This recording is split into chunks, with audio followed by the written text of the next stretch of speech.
Hello students, welcome to our class. Our today's topic is phonology. And since we have already talked about phonetics, today I'm going to talk about phonology because you are supposed to know the difference between these two, and you are also supposed to know briefly at least about phonology as a student of English language.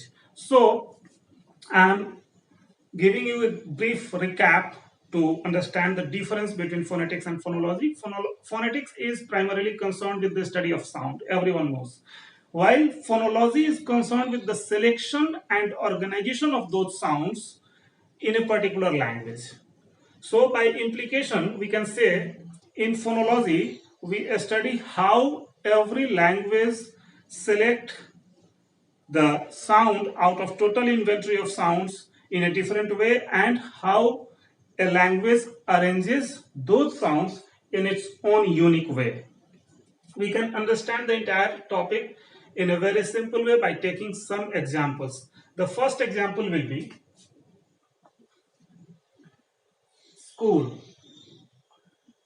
If we come to sound system, we have two sounds in the initial position, saw and caw. These two sounds are available in Hindi and English in both the languages. And these two sounds can be used in both the languages in initial position. How? You can take example. In Hindi, we can use sa, sab. Sab means all. And we can also use kitab or come, or come means less. So this is mainly a Urdu term, that's why I gave you this example as well. In English as well, we can have son and we can have come. So here again we have these two sounds in initial position in both the languages. But the combination of these two sounds, saw and caw, is possible only in English in initial position and not in Hindi. So we can understand by this example that the phonology of Hindi and that of English may differ from each other. Some sounds arrangements that are available to English are not available to Hindi and vice versa. This is the case with all the languages. You can understand this by the principle of analogy. If we come to individual sounds,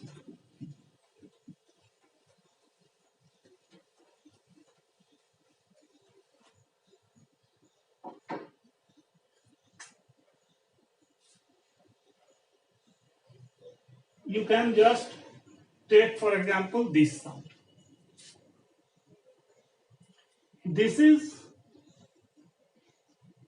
palato-alveolar fricative, and this should be pronounced as such, which is available in English but in no Indian languages except Urdu.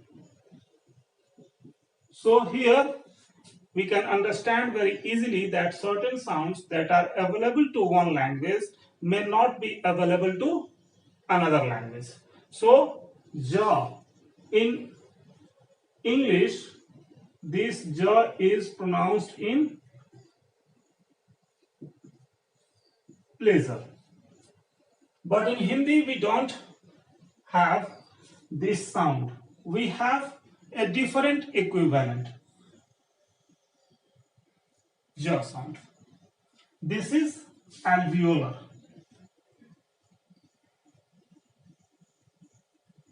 And this is palato-alveolar.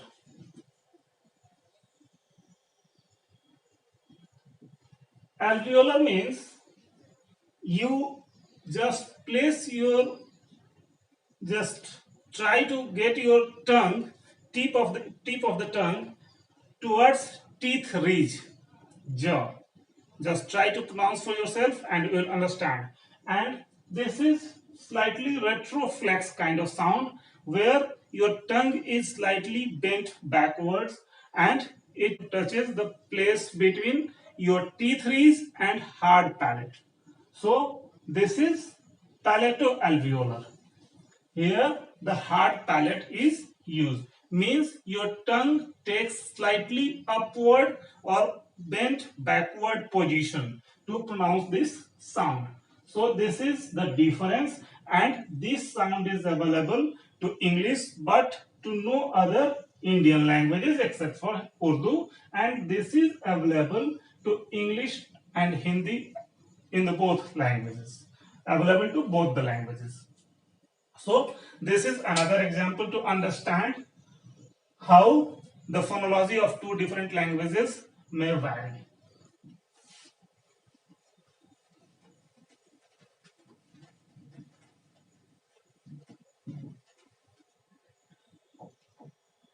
We have other sounds. In English, we have plosives.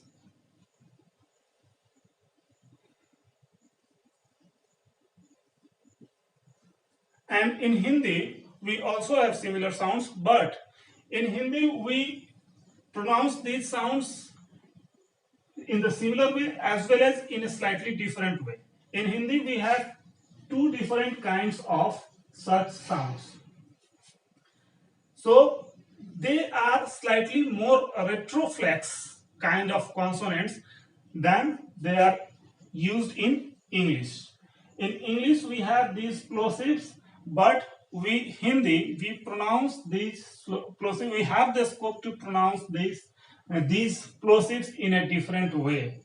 So these are retroflex plosives of Hindi or many other Indian languages. These are in the same way, not available in English. They are available in English in a different way. In English, we recognize these sounds as alveolar, ta and da. But in Hindi, we have these as retroflex plosives. So this is again a difference. And such differences are very common if we consider different languages across the world. So we can understand how phonology of a language is different from the phonology of other languages. We may have many other examples, but I think this is enough. This is sufficient to understand the topic. And the questions may be asked from this section in your graduation level exams and post graduation level exams. So you are supposed to understand these technical terms. I am talking about all the technical terms of different consonants because I have given you an idea about that. You can refer to those previous videos to understand the topic completely, and I'll give you the link of those videos in the description section. So you must watch those videos as well to understand fully what is retroflex, what is alveolar, what is plosive, what is nasal. So all the manner of pronunciation, all the place of pronunciation can be understood by referring to those previous videos. So let's understand one more thing, one technical aspect as well. I talked about school. Here we have talked about two different sounds. You should be able to recognize the technicalities of these sounds, these consonants. So this is a fricative and this is, both these sounds are consonants. This is a fricative and this is a plosive.